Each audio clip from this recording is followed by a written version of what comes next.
Hi, my name is Tracey Forrester, and I'm an independent associate with LegalShield. I took Lenka and Harry's workshop, and I found tremendous value.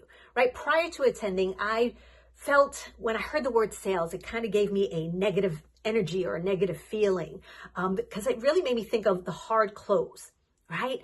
But after attending their workshop, I started to realize that it is about taking that buyer on a journey, their journey. In the process, helping them become aware of the services that we provide and how we can help solve a problem in their lives, if they are ready for that in their lives.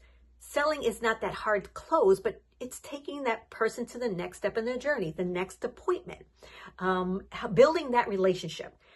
Start asking more questions, right? So you can get to the bottom line of how your product or your services can be of value to that buyer.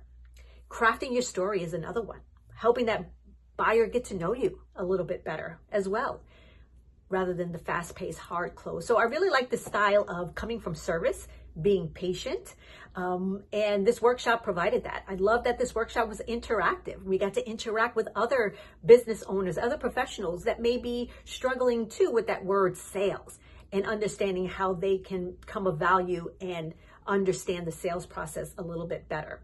So that's my, I would highly recommend, attending Lenka and Harry's workshop. I would love to attend it again. I can't wait for it to come back around because I might be right there in that seat again because I can never hear it enough. Selling is not closing. Selling is solving. And to me, that's of value. Thank you.